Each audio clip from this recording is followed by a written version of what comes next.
Tehran before dawn. The city glows beneath a cold, restless sky. In the terminal, travelers move quietly, faces lit by the blue glow of departure screens. On board Flight 752, families settle in. Children clutch toys, students check their phones, professionals review documents. The hum of engines, the soft click of seatbelts, the hush of anticipation. Outside, the runway shimmers under harsh floodlights. Pilots run through their final checks. Above, the sky is silent. Below, a city holds its breath. Iran is tense. Military eyes scan radar screens, searching for threats in the darkness. In the cabin, laughter and nervous glances mingle. No one knows what the night will bring.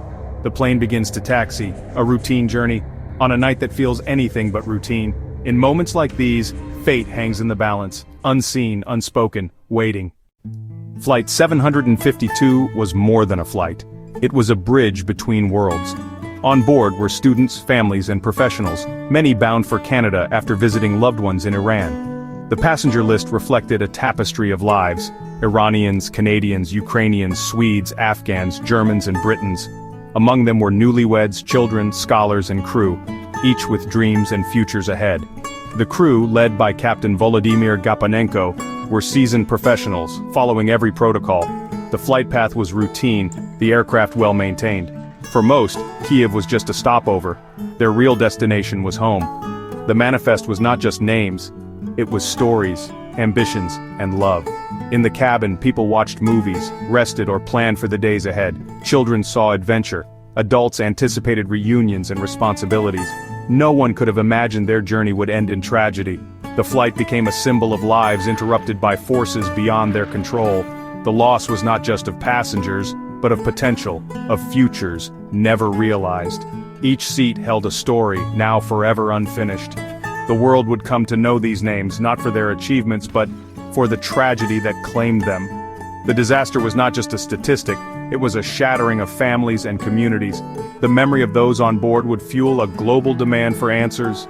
Their dreams, once airborne, would become a call for justice. Flight 752 was a flight full of hope, turned into a symbol of loss.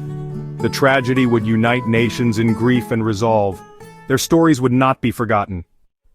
The days before January 8, 2020, saw the Middle East on edge. A U.S. drone strike killed Iranian General Qasem Soleimani, escalating tensions. Iran retaliated with missile strikes on U.S. bases in Iraq, bracing for war. The country's air defenses were on maximum alert, expecting an American response. Despite the danger, Iran's airspace remained open to civilian flights, a critical failure. Airlines, including Ukraine International, continued operations. Flight 752 took off just hours after the missile attacks, flying into a sky thick with paranoia. The decision to keep airspace open put innocent lives at risk. Air defense operators, under immense pressure, faced split-second decisions. In the chaos, a commercial airliner could be mistaken for a threat. This was the environment Flight 752 entered, a routine flight in a war zone. The fog of conflict blurred the line between civilian and military. The tragedy was not just a technical error, but a failure of judgment at the highest level. The world would soon question why civilian flights were allowed at all. The cost of that decision would be measured in lives lost.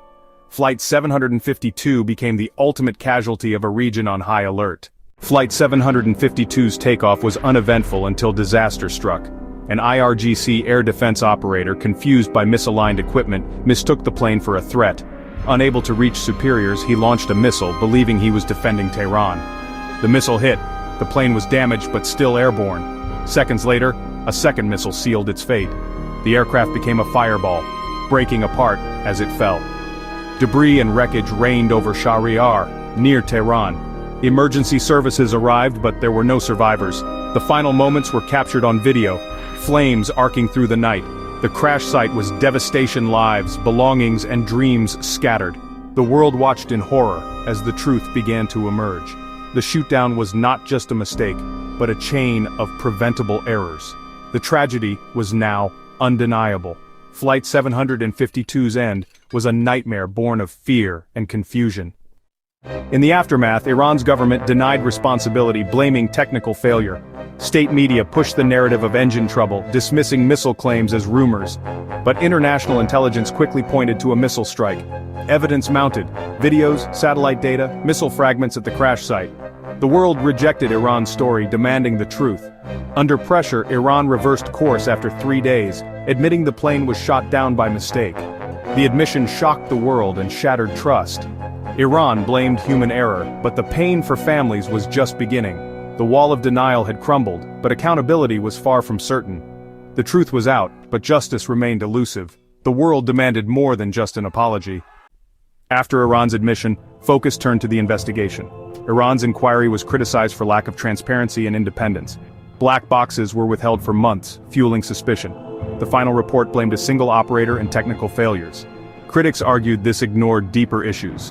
Why was airspace open and who gave the orders? A Canadian investigation found Iran fully responsible, calling the shootdown unjustified and reckless. The tragedy was not just human error but a failure of leadership and safety. The truth was clear: this was preventable.